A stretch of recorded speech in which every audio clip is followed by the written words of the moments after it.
Okay, thank you, Lisa, and thank you again for giving me this chance, for which I was very hesitant in the beginning, and I kindly thank Lisa for encouraging me to do that. And as I said last week, this is a part of my PhD thesis, which is a kind of historical background for the literary analysis of the novels I've studied. So that's why I'm talking about first the historical background. And in the future, I might talk about crime and policing in Victorian literature. So it will be a kind of background for that. And I got this idea from my PhD course on Victorian sensation novel. And so I decided to study on this topic. And I was very interested in crime in the Victorian age. So crime was an attractive but controversial issue in Victorian England. There were different social understandings on crime and criminality, which mirrored the social structure in the period. So the legal system implemented various reforms and acts to deal with crime. And I focus on how crime as a social construct was used in order to maintain the public order in the Victorian age. So in order to use this power, the government should make people believe that crime is dangerously threatening to the social welfare. So collective consciousness is pivotal in the construction of crime and criminality, and in the determination of whether a particular behavior is criminal or not. Morality and social norms also play a key role in the constructions of crime. As a result, crime can be considered a relative concept depending on the society in which it is described. One act may not be seen as a criminal behavior, whereas the same act can be punished severely in another. That is to say, these configurations of crime are connected to the age in which they are constructed. And David Taylor, one of the historians of crime, underlines the fact that there were drastic changes in the concept of crime, of both its perceptions and prosecution. In the 18th century, crime was more an abstract notion, a sinful act. However, the 19th century brought an obsession with order, power, and stability, which made crime something to be prevented and controlled, with a more professional and organized police force. After a while, this social control has replaced crime control in analysis of criminal justice system. Radical changes in the early 19th century led to social and economic upheavals, which contributed to class perceptions of criminality. The rise of the working class was a menacing factor to the welfare of the bourgeoisie, and this gap between the classes needed to be preserved by defining the proletariat as criminals and authorizing them in the legal system. As the society was transferred from the rural to the more industrial one, crime started to pose a danger to the social stability because a more urbanized, more mobile, and impersonal society had come into being. The presence of the working class, which coincides with the appearance of a criminal class, meant a lot of poor and needy people wandering in the streets. With the threat of crime, public anxiety led to the inclination to define criminality and the reasons behind it. The most common perception on the criminal personality was the image of an antisocial outsider. There was a prevailing viewpoint that criminals formed an outcast group, separate from ordinary citizens in their disrespect for the law. This caused a scapegoating of some social groups for whom these criminal behaviors could be attributed. The poor had always been pigeonholed as criminals, and they were the objects of the law. From the state and bourgeoisie's point of view, crime was generally regarded as connected to poverty, and the poor were considered as conscious individuals who chose to commit crime instead of working for a living. In addition to these traditional ideas about industrialization and the rise of the working class, there are some other assumed reasons why crime rate increased in the 19th century. The flow of agricultural workers to the cities and the migration of refugees because of the famine in Ireland caused an explosion of population and crime, especially on the streets of industrial cities. After the end of the wars in the late 18th century and the defeat of the French in 1815, a great number of soldiers were left without any decent jobs, which increased the crime rate in the early 19th century England. Along with the effect of this rising population in an urbanizing and industrializing society, the proletariat were regarded not only as criminals, but also as a revolutionary class that threatened the social and economic system.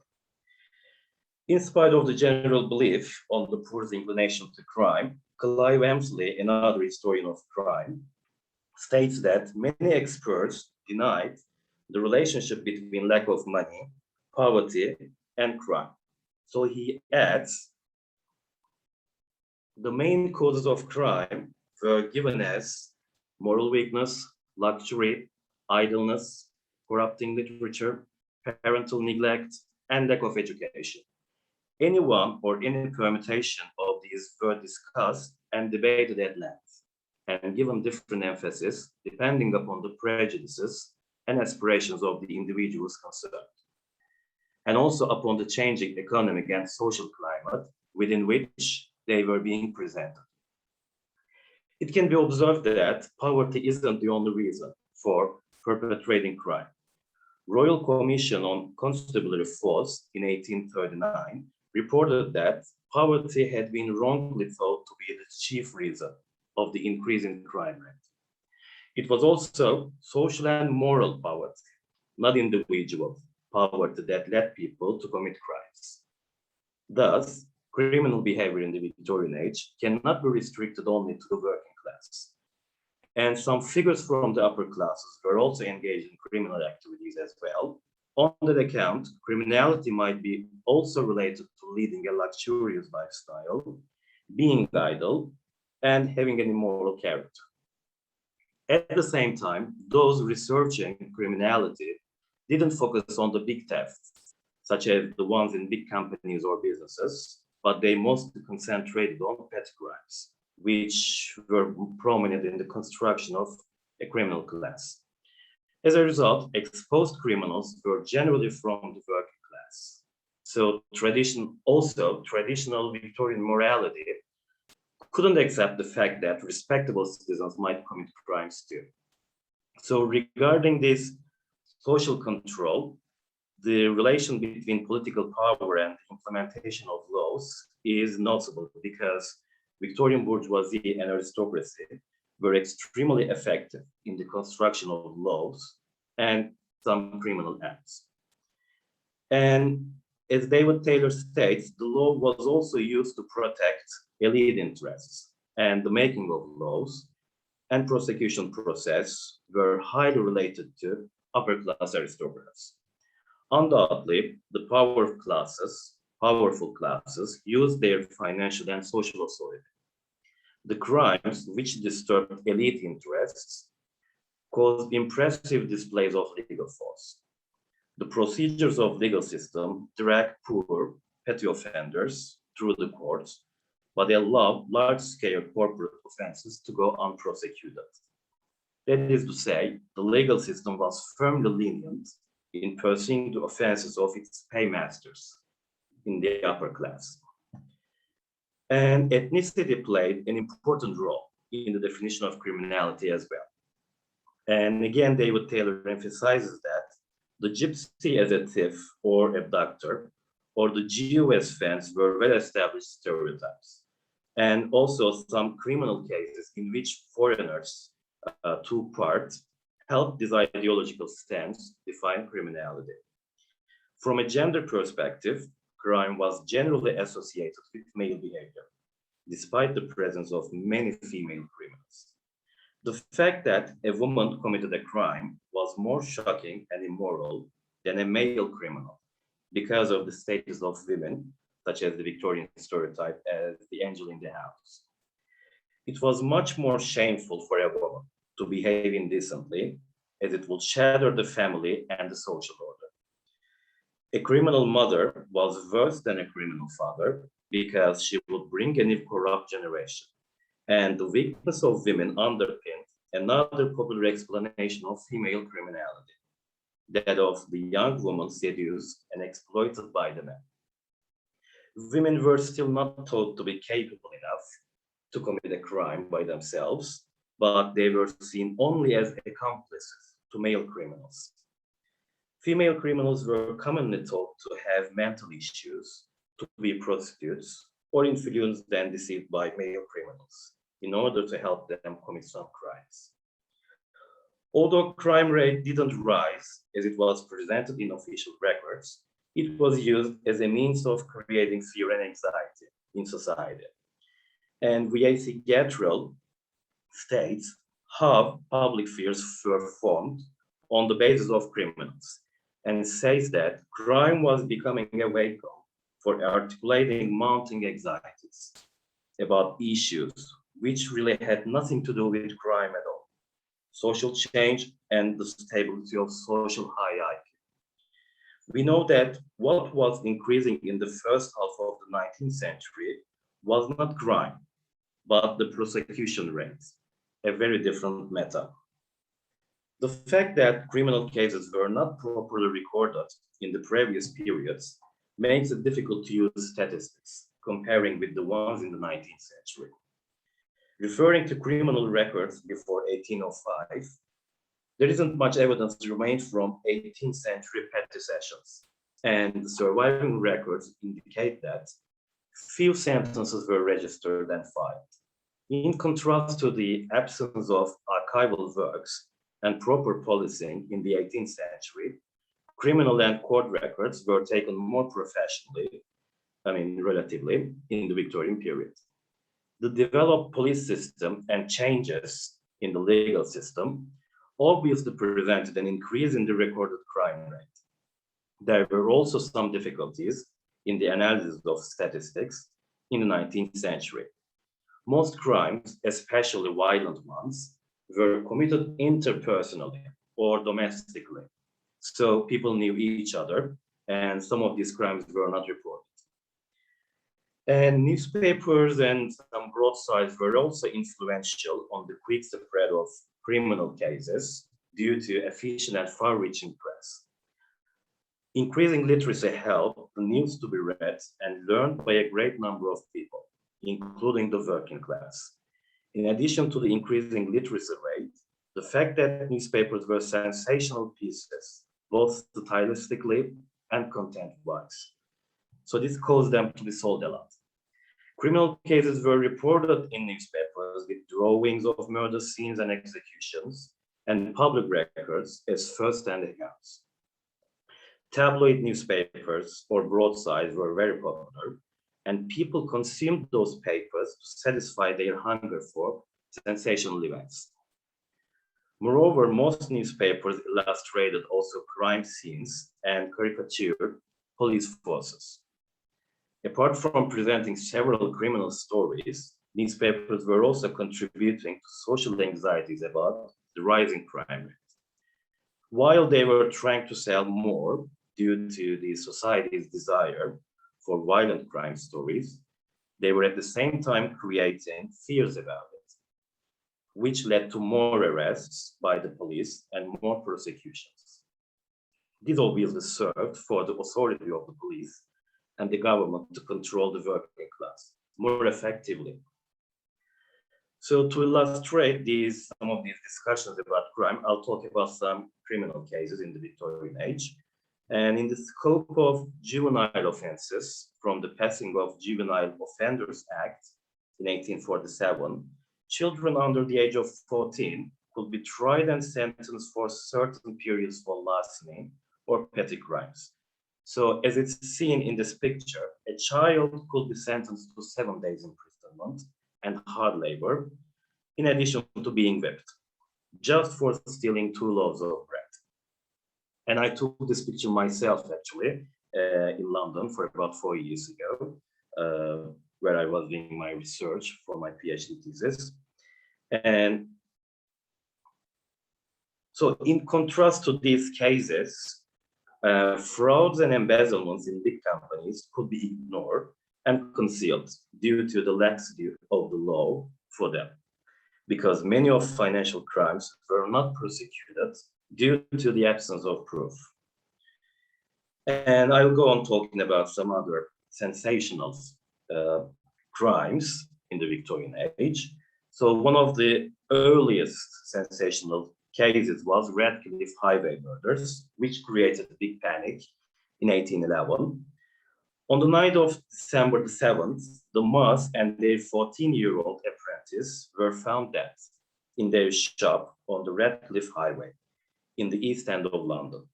And Williamsons were murdered after 12 days in the same area. John Williams was arrested after a while because he knew John Peterson, who had a pin mole found in the kitchen. The mole had the initials JP on it, and it was thought to have belonged to him. John Williams was imprisoned after some witnesses' accounts, and after a while, he committed suicide in his cell. So he was known to have been the murderer. And also, after he committed suicide, his body was shown on the streets and in a kind of procession. So these Radcliffe Highway murders brought about the idea that an organized police force was necessary, and the foundations of a professional police force started to be established. And Francois Courvoisier was the agent of another murder case in the early 1840s. On the morning of May the 6th, 1840, Lord William Russell was found in his bed. His throat had been cut. As he lived alone with his servants, his murder was an inside job. The main suspect was the Swiss butler and valet, Courvoisier. As all the evidence against him was circumstantial, he was about to get an acquittal. However, a woman who was an innkeeper came to the last trial and said that he had left some silver screws, which belonged to Lord Russell and had been missing since the murder. Although it wasn't clear evidence against him, he was executed. Finally, he confessed the murder on the scaffold. So Victorians were immensely fascinated by such crime stories. Although crime created fear in the public, people really enjoyed these criminal cases and stories, and they wanted to learn every detail about them. Trials and public executions were especially the most popular events because people enjoyed these kind of details. An estimated 40,000 spectators went to watch Francois Courvoisier's execution, and around the execution area, certain places at the windows of neighboring houses were sold for large amounts, and roofs were filled with curious people. So these are some, samples from the newspapers, and this is a satirical Punch caricature, which is an obvious reference to this interest in these public executions. So this paradoxical relationship between this interest and fear for crime is generally based on the rise of the middle class, leisure time, and increased rate of literacy. William Makepeace Thackeray, in an article, Going to See a Man Hanged, describes this public excitement in disgust. Another case, which was similar to Courvoisier's, happened in the late 1840s. George and Maria Manning were convicted of murdering Patrick O'Connor, a customs employee and a part-time usurer. His body was discovered by two policemen on 18th of August 1849, under the flagstones of the kitchen in their house in Bermondsey. Mrs. Manning was a more interesting character due to her personality and ethnicity. She was a Swiss, like Courvoisier, and she stood stronger during the trial and execution. She had worked as a maid at some upper-class houses until she got married to George in 1847. She possibly had known O'Connor before, and she might have murdered him with her husband due to some financial problems. After they disappeared, the police divisions finally found her through a lot of questioning and tracing. She was arrested in Edinburgh, where she was trying to sell railway shares stolen from the murdered man. And her husband was caught in Jersey. They blamed each other for the murder, but both of them were executed after Mr. Manning confessed that they did it together. However, Mrs. Manning was more insensitive and firmer compared to her husband. Even at the end of the trial, when the deed is announced, she still claimed that she wasn't guilty, of course. And these things caught the public's attention, and she was a very popular figure as a female murderer. Even Charles Dickens is thought to have based his character for the maidservant of Thames in Bleak House on Mrs. Manning. So here it is proper to mention another similar case. And Mary Ann Parson was subjected to torture and was killed in March 1850 by her master and mistress, Robert and Sarah Bird, a farmer and his wife in North Devon. The couple wasn't sentenced to death because the judge said they should have been released, as it wasn't clear if the man or the wife had committed crime. That created a public outrage because Mr. and Mrs. Manning had been executed just 4 months before this case, and they had similarly kept blaming each other for the murder. And another important case is the murderer Daniel Good.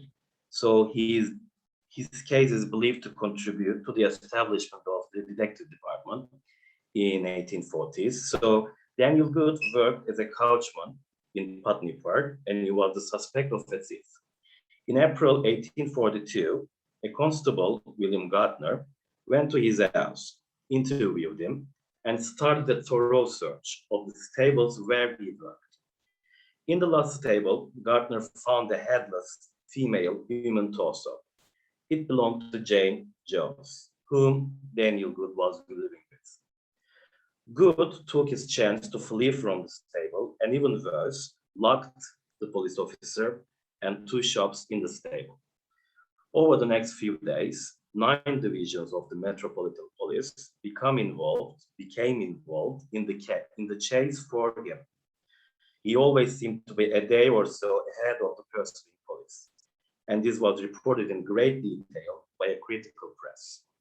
When he was caught, he was tried, found guilty of murder, and publicly hanged at Newgate on May the 23rd, 1842. So the detective branch was set up in August of that year to improve efficiency in catching suspects like Good. And these are some, again, news about him. And in 1850s, so the increase in murders by poisoning, one of which was William Palmer's case. And it was one of the most famous poisoning cases in the 19th century. William Palmer had been a medical practitioner for 2 or 3 years, but he left his profession for horse racing. Then he met Mr. John Parsons, cook, whom he was convicted of poisoning.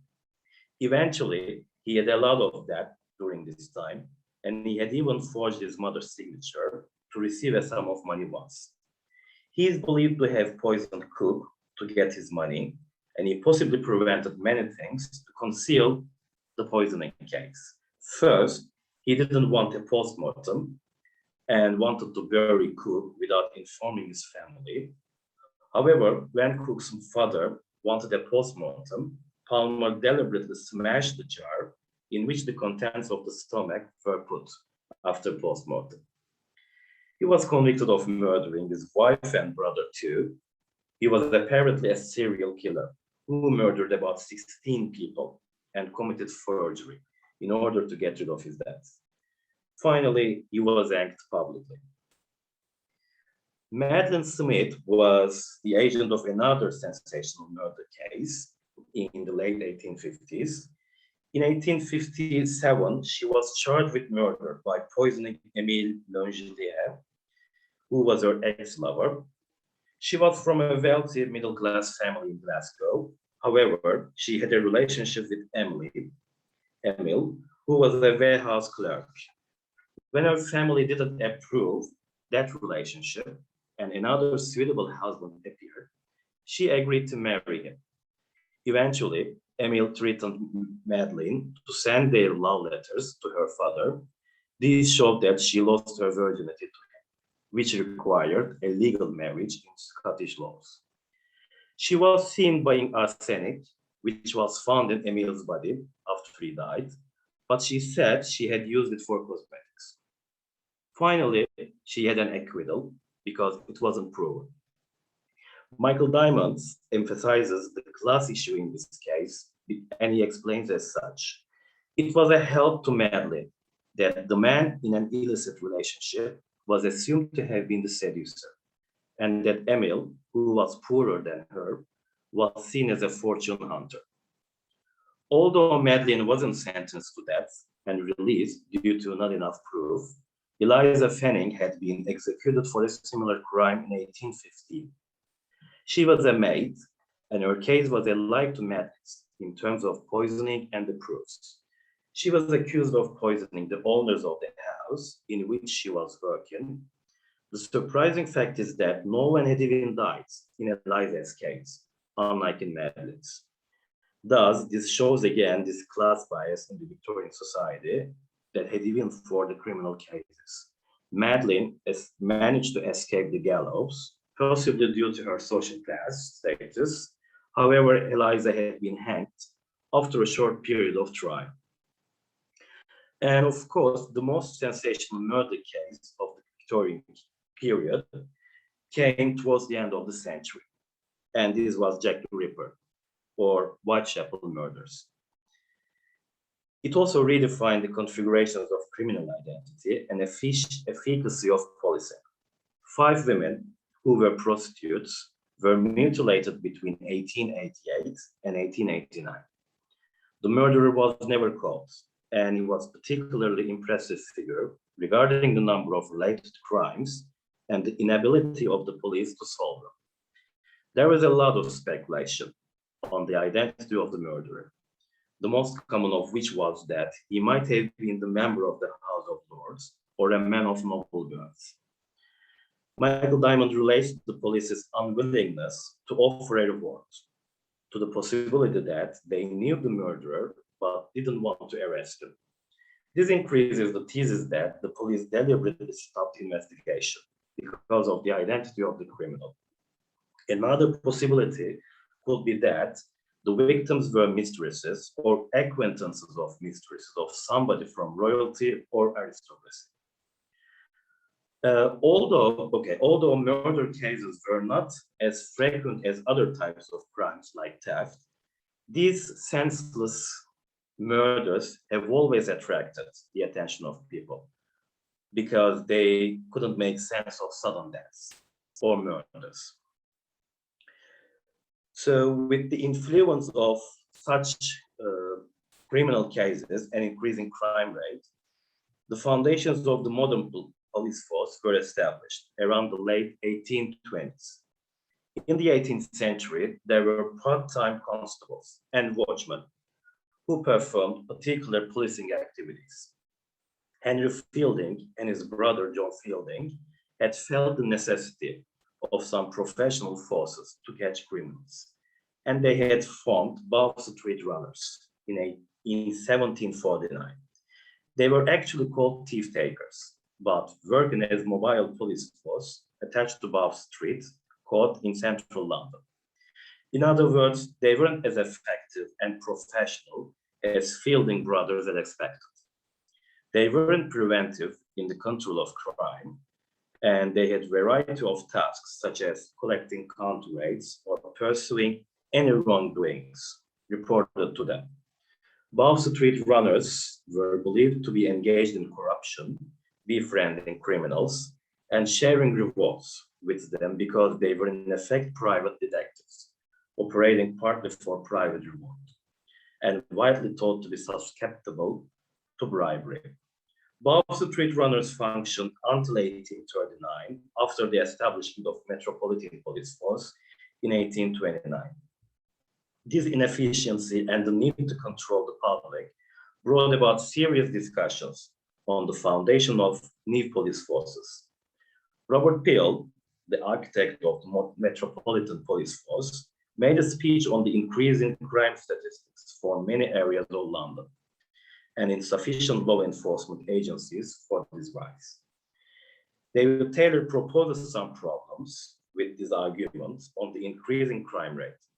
First, the rise in registered crime records demonstrates more an increase in pursuits and criminal suits than an increase in criminal action.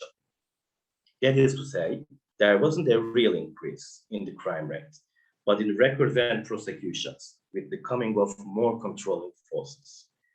There are indications that prosecutions and policing were key elements in swelling convictions in the crucial period between 1805 and 1842.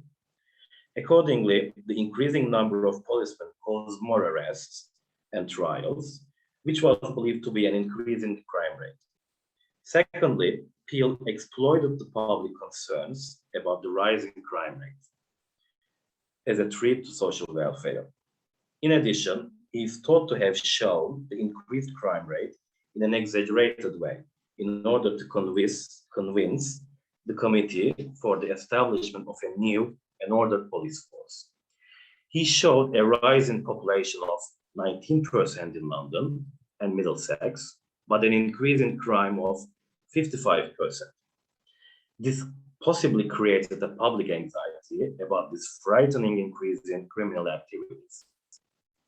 Robert Peel aimed to form a more effective police force, but he couldn't achieve that due to some arguments against him in the previous committees.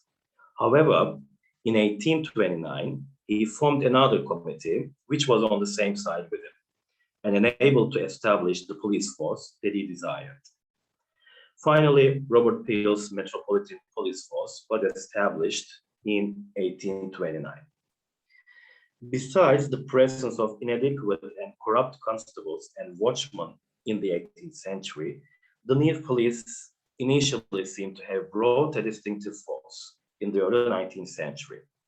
However, there were still some problems in it. In the beginning, there were a lot of unskilled men, most of whom came from the countryside and received little or no training, which made them rather inappropriate for the job. The conditions were uneasy in the first decades of the 19th century, owing to the end of the French-British wars, increasing number of unemployed men, high food prices, and different rights in society.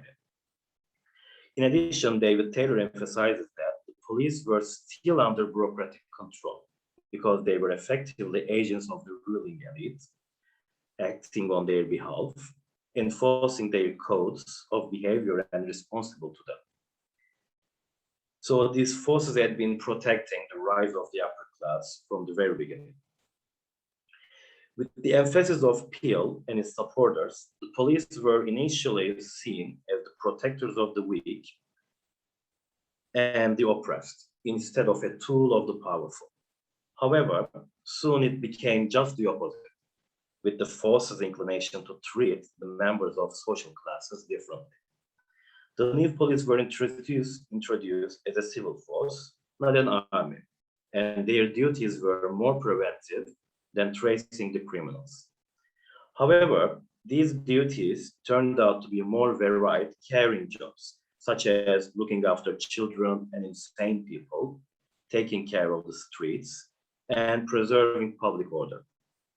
With the considerable effect of Peel's discussion, the new police system started to spread throughout the country, with the inclusion of many towns and boroughs. The implied idea was that these police officers would walk about the city and function as visible indicators of the power of the state, a constant threat to wrongdoers. People would be aware that the police were everywhere, controlling not only crime, but also their own lives. The main operation of the police supervision was based on the information that the police were around and about to show up at any time. In this way, the police became the agents of discipline that was necessary to exert over the poorer areas.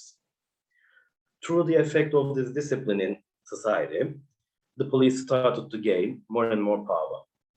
There was a transition to police society because many towns had police forces by the 1830s. These police officers were given extended rights to maintain order and investigate anyone they please, especially the members of the working class. Although they were given a lot of duties to provide welfare in society, the preservation of public order was of major significance. This power gave them the authority to control and survey many parts of areas of the social life. Towards the mid-19th century, the police control was present in many areas of the working class and in many industrial cities. And many things were done unauthorized. Also, being drunk and disorderly was illegal, not only desirable. So the police were now parasites living off the working classes and interfering their social lives. So the legal procedures became more common in society and police activities enlarged. And by the way, the picture on the left actually belongs to a Bow Street runner, not exactly the Metropolitan Police. And the next one on the right is one of the early police officers, Metropolitan police officers. So together with that visibility of the police control, another significant aspect to dwell on is the efforts of the police to gain a respectable position in society. They could demonstrate their worth, however, by publishing the statistics of arrest. Apparently, the easiest offenses to detect were petty offenses in the streets, such as begging, illegal street selling, and soliciting. Thus, the increase in crime coincides with the arrests in society, which formed a respectable image of the police in public. In the way the press helped the state create criminal identities, some newspapers also maintained the image of the police as the efficient protectors of the community. The construction of the police as an effective and powerful force was strengthened, especially by the publications of police service advertising, which mainly focused on the matters about the police. The journal contributed the image of the police as professionals and experts in the fight against crime. And this idea was supported by the government. In addition to the press, the new police force was apparently built owing to class conflicts, which prevailed in the 19th century. The new system fit the requirements of the bourgeoisie as well as the control requirements of a capitalist society. Whereas the working class was subject to closer gaze and control, the ruling and upper classes were using the force under the name of preventing crime. In enforcing the laws, the police were imposing a dominant ideology, which meant that working class districts were more likely to come under gaze of the police, while within those districts, certain groups, vagrants, and especially the poor, were also likely to be targets. While using the crime control as an excuse, the police controlled working class districts, so workers were both victimized and marginalized. On the changing nature of criminality to property-related crimes, Foucault emphasizes that stricter mechanisms of control were employed where individuals and their everyday behaviors are placed under surveillance. So that is to say, the changes in punishment were done in order to put public activities under close observation and enter the control into citizens' everyday lives. And Griffith Reynolds in The Mysteries of London states that a policeman certainly had several golden reasons for not investigating anything in a rich man's house, whereas he instantly ran after a small boy who is suspected to be a thief. The working class is commonly reported to have been very hostile to the new police, which could be related to this control, of course. The unexpected oppressive management of society was opposed by many parts of the working class community. There were attacks on the police forces in Yorkshire after their intrusion to the pubs and beer houses in 1857. This working class resistance was on the rise because of the police's strict supervision of their social life. The expansion of the Metropolitan police forces by the 1839 Police Act enlarged the disciplinary power of the authorities. The police attempted to control leisure and moral behavior of people in public areas. Besides police surveillance, corrupt and tough policing intensified the tensions and conflicts between the public and the police. The police force had discipline problems in itself also, and some constables were dismissed due to drunkenness or some other offenses. In addition, the police were quite ineffective in suppressing riots and chasing criminals. Clive Emsley states that in the East End of London, there were protests against Metropolitan policemen who were spending too much time warning children not to play with their hoops in the streets and protecting the wealthy of the West End instead of fighting criminals. By the mid-19th century, the police force continued to enlarge. The number of policemen, borough, and county forces increased with the passing of the County and Borough Police Act in 1856. This act saw the start of the modern police service in England and Wales. 239 forces were set up, still with great variations in pay and conditions. Only half of them were found to be efficient. After that, every county had a police force, the largest of which was still the Metropolitan Police in London. However, there were a lot of changes in the people who joined these forces. As a great amount of discipline was required to become a policeman, many men would quit after a short period of work and training.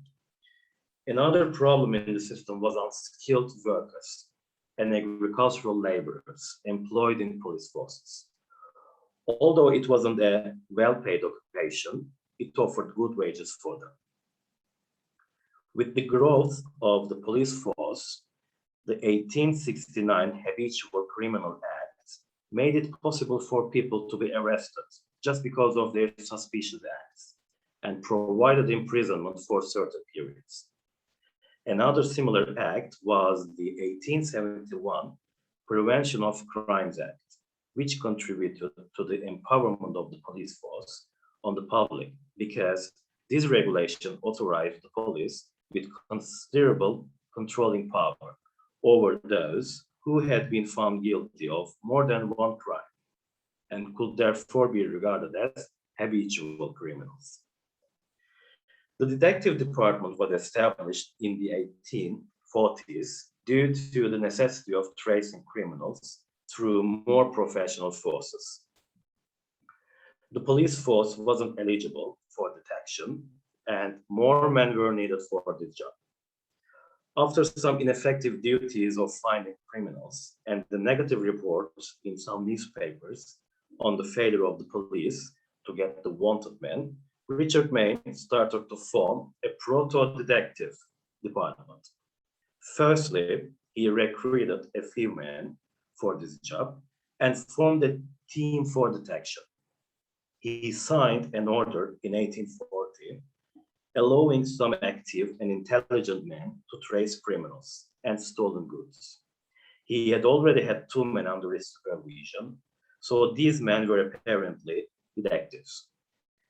Thus, with Mayne's efforts, the detective department was opened in 1842, with 2 superintendents and 6 surgeons.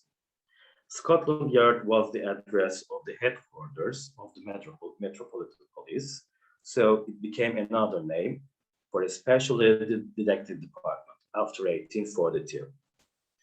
The police work was now both prevention and detection of crimes in a more professional way.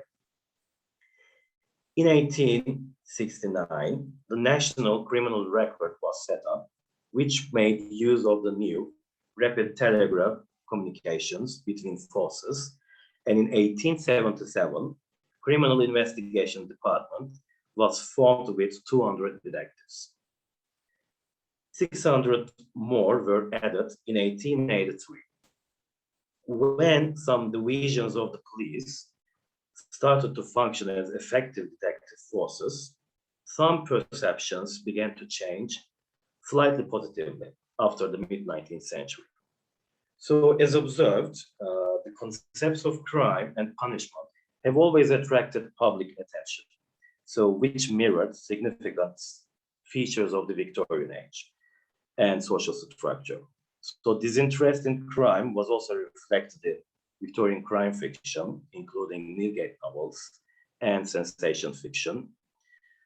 And finally, the coming of the detective police officers reflected Victorian obsession with social order, and which was also represented in the detective fiction in the late 19th century.